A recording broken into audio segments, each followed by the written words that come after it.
गौरी पुत्र गणेश भगवान की जय। बोलिए श्री राधा कृष्ण भगवान जी की जय। प्रिय भक्तजनों, हिंदू धर्म में किसी भी एकादशी तिथि का विशेष महत्व होता है और इसे भगवान विष्णु और माँ लक्ष्मी की पूजा के लिए बहुत ही शुभ दिन माना जाता है। हर महीने की तरह वर्ष 2025 में जनवरी में भी दो विशेष एकादशियां तिथि पड़ेंगी, लेकिन साल 2025 की पहली एकादशी किस दिन पड़ेगी ये सभी भक्तों के मन में है। जनवरी का महीना हिंदू पंचांग में आध्यात्मिक और धार्मिक दृष्टि से अत्यंत महत्वपूर्ण माना जाता है। इस महीने कई व्रत और त्योहार पड़ते हैं और सभी का अपना अलग-अलग महत्व होता है। इन्हीं में से एक तिथि है एकादशी। सनातन धर्म में किसी भी एकादशी तिथि का विशेष महत्व माना जाता है, क्योंकि ये व्रत भगवान विष्णु और माँ लक्ष्मी की कृपा प्राप्ति का उत्तम साधन माना जाता है। एकादशी तिथि हर महीने में 2 बार आती है, पहली शुक्ल पक्ष में और दूसरी कृष्ण पक्ष में। इन सभी एकादशी तिथियों के व्रतों का पालन न केवल आपको आध्यात्मिक शांति प्रदान करता है, बल्कि समस्त पापों के क्षय और मोक्ष प्राप्ति का मार्ग भी प्रशस्त करता है तथा हमारी सभी मनोकामनाएं पूर्ण होती हैं। जैसा कि आप सभी लोग जानते हैं कि पौष का पवित्र महीना चल रहा है और साल 2025 की पहली एकादशी तिथि पौष महीने में पड़ेगी, जिसे पौष पुत्रदा एकादशी के नाम से जाना जाएगा। पौष मास के शुक्ल पक्ष की एकादशी तिथि को पुत्रदा एकादशी के नाम से जाना जाता है और वर्ष 2025 में पुत्रदा एकादशी का व्रत 10 जनवरी दिन शुक्रवार को रखा जाएगा।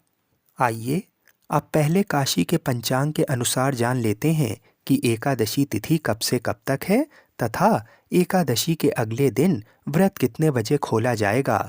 पौष मास के शुक्ल पक्ष की पुत्रदा एकादशी का आरंभ 9 जनवरी दोपहर 12:22 से होगा और एकादशी तिथि समाप्त होगी 10 जनवरी को प्रातः 10:20 पर। तो सूर्योदय के समय एकादशी तिथि 10 जनवरी को होने के कारण एकादशी का व्रत 10 जनवरी दिन शुक्रवार को ही रखा जाएगा। पुत्रदा एकादशी के दिन पूजा का शुभ मुहूर्त प्रातः 8:34 से लेकर प्रातः 11:10 के मध्य में रहेगा। अगले दिन पौष पुत्रदा एकादशी के व्रत का पारण किया जाएगा, यानी 11 जनवरी दिन शनिवार को एकादशी का व्रत खोला जाएगा और एकादशी का व्रत खोलने का शुभ समय होगा प्रातः 7:15 से लेकर प्रातः 8:21 के मध्य में। तो जब भी हम अपना व्रत शुभ समय में खोलते हैं, तभी हमें एकादशी के व्रत का पूर्ण फल प्राप्त होता है।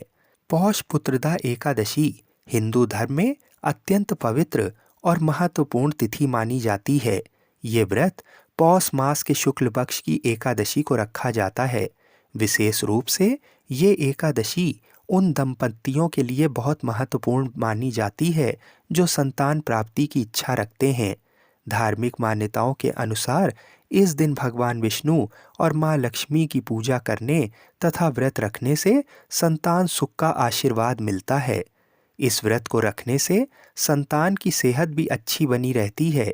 यही नहीं, इस दिन का व्रत करने से संतान के जीवन में सुख समृद्धि और दीर्घायु का आशीर्वाद भी प्राप्त होता है। इस दिन व्रत करने वाले को पूरे दिन उपवास रखना चाहिए और भगवान विष्णु की कथा सुननी चाहिए। इसके साथ ही दान पुण्य और गरीबों को भोजन कराने का भी विशेष महत्व है। जो व्यक्ति इस दिन दान पुण्य करता है, उसे कई कष्टों से मुक्ति मिल जाती है और आने वाले संकट टल जाते हैं। पौराणिक कथा के अनुसार सुकेतु मान के नाम का एक राजा था। उसकी कोई संतान नहीं थी। ऐसे में राजा इस बात से परेशान था कि उसकी मृत्यु के बाद उनके पूर्वजों को मोक्ष कौन दिलाएगा। इसके बाद राजा ने राजपाट त्याग कर वन में चला गया, इस दौरान उसकी मुलाकात ऋषि मुनियों से हुई। राजा ने ऋषियों को अपनी परेशानी बताई। ऐसे में उन्होंने राजा को पुत्रदा एकादशी का व्रत रखने की सलाह दी, जो कि पौष मास में पड़ती है। उसने विधि पूर्वक पौष पुत्रदा एकादशी का व्रत किया, जिसके बाद उसे संतान सुख की प्राप्ति हुई। बोलिए श्री लक्ष्मी नारायण भगवान की जय। बोलिए श्री राधा कृष्ण भगवान की जय। बोलिए श्री तुलसी शालिग्राम जी की जय।